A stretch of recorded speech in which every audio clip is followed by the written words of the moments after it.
நண்பர்களே வணக்கம். இன்னைக்கு பல்வேறு கொலை வழக்குகளை நம்ம பேப்பரில் பார்க்குறோம். ஆனால் அந்த கொலைக்கான மூல காரணத்தை பார்த்தா ரொம்ப கேவலமாக இருக்கும். ஒரு சம்பவம்லாம் சொன்னால் ரொம்ப வேடிக்கையாகவும் எந்த அளவுக்கு மக்கள் அறியாமையில் இருக்காங்கங்கிறது தெரிய வரும். பக்கத்து வீட்டுக்காரம்ட்டு கோழி அவனுக்கு எதிர்த்தாப்பில் இருக்கிற வீட்டில் போய் பீ இருந்ததுக்காக 3 கொலை. அதெல்லாம் டைரெக்டாக நடக்கலை, அதுதான் ஆரிஜின். பக்கத்து வீட்டில் காரம்ட்டு எதிர்த்த வீட்டுக்காரங்க வீட்டுக்கு போகுது, 2 பொம்பளைங்க 2 பேரும் அசிங்கமாக பேசிக்கிறாங்க. அது அப்படியே டெவலப் ஆகுது, அவங்க வீட்டுக்காரர்களுக்கு போகுது.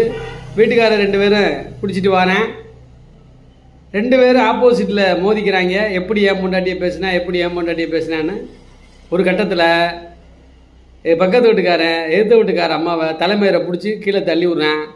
அந்த அம்மா யதார்த்தமாக தள்ளி விட்றேன், கொல்லணுங்கிறதுலாம் இல்லை, எல்லாம் ஒரு வேகம்தான். தள்ளி விட்றேன், கீழே துவைக்கிற கல்லில் விழுந்து தலை அடிபட்டு இறந்துடுறாங்க அந்த அம்மா.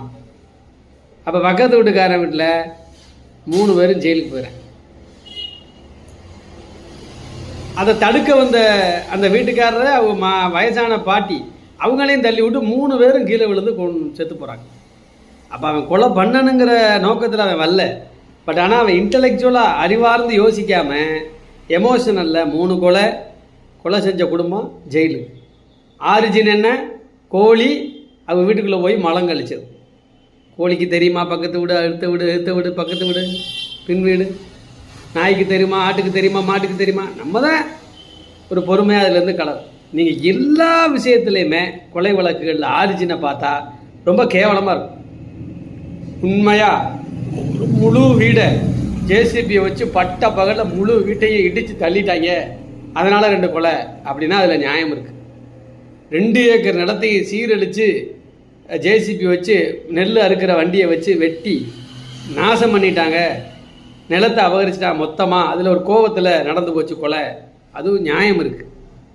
ஆனால் அற்ப விஷயங்களில் தான் அதிகமான கொலைகள் நடக்குங்கிறத மக்கள் உணரணும். அந்த மாதிரியான அறியாமை உள்ளவங்க தான் நிறைய பேர் ஜெயிலில் இருக்காங்கங்கிறதையும் உணரணும். இப்படித்தான் மனிதர்கள் அன்றாடம் பல்வேறு கொலை வழக்குகளில் பிரச்சனைகளில் மாட்டிக்கிறாங்க அப்படிங்கிறத நீங்கள் தெரிஞ்சுக்கணும். நீதிமன்றத்தில் பெரும்பாலும் இந்த மாதிரி வழக்குகள் தான் அதிகம்.